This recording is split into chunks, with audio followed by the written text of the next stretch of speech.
என்னாச்சு? அந்த ராஸ்கலை பாத்தியா? அவன் என்ன சொன்னான்?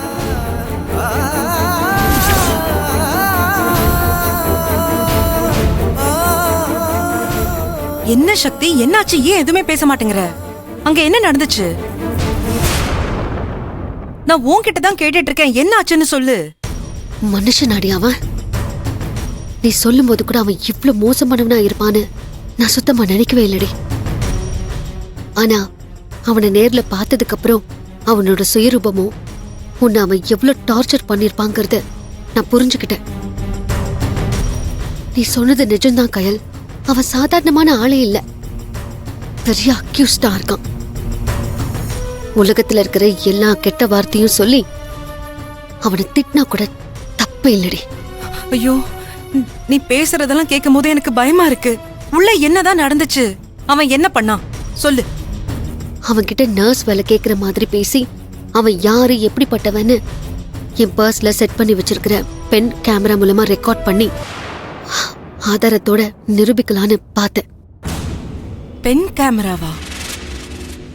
அப்போ அவன் பேசினத நீ வீடியோ எடுத்தியா? ஆரம்பத்துல நான் நடந்துகிட்டதெல்லாம் பார்த்து அவன் என்ன நம்பிட்டான்னு நினைச்சேன். கண்டிப்பா அவன் என்கிட்ட தப்பா நடந்துக்கிட்டான்னா மாட்டிப்பான்னு கூட நினைச்சேன். ஆனா நான் இங்க வர்றதுக்கு முன்னாடியே நான் யாரு, நான் எதுக்காக வந்திருக்கேன், நான் என்ன பண்ண போறேன்னு அவன் எல்லாத்தையும் தெரிஞ்சுக்கிட்டு சொல்றான்.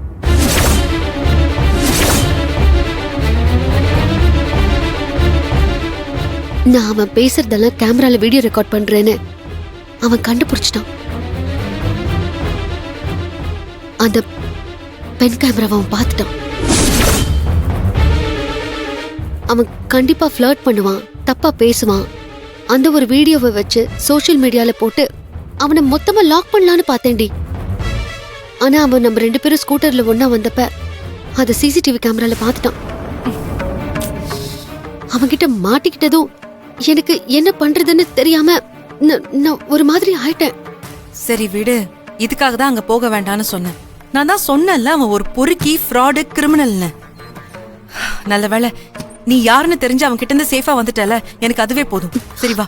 சாரி கயல், நான் நினைச்ச மாதிரி எதுவும் நடக்கல. இப்ப இதுக்கெல்லாம் ஏன் போய் சாரி கேட்டுட்டு இருக்க? அவனை பத்தி தெரிஞ்சும் நீ உன்னை பத்தி யோசிக்காம எனக்காக ரிஸ்க் எடுத்த பாத்தியா?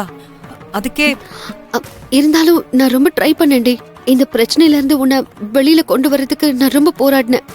ஆனா நான் உன் ஃப்ரெண்டுன்னு தெரிஞ்சும் கூட அவன்கிட்ட நான் எவ்வளவோ பேசி பார்த்தேன், கெஞ்ச கூட செஞ்சேன்டி.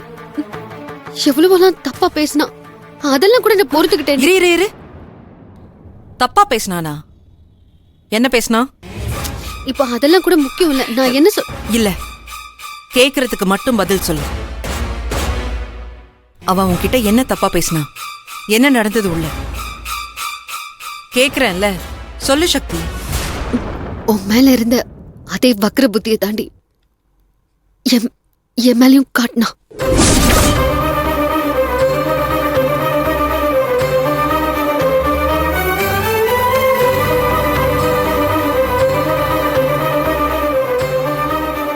உன்னை பார்த்ததுமே எனக்கு ரொம்ப பிடிச்சு போச்சு. கொஞ்ச நேரம் நீ அவகிட்ட அப்படி எடுத்து சொல்லு. அவ மட்டும் ஒரே ஒரு தடவை என் கெஸ்ட் ஹவுஸ்க்கு வந்துட்டு போக சொல்றியா?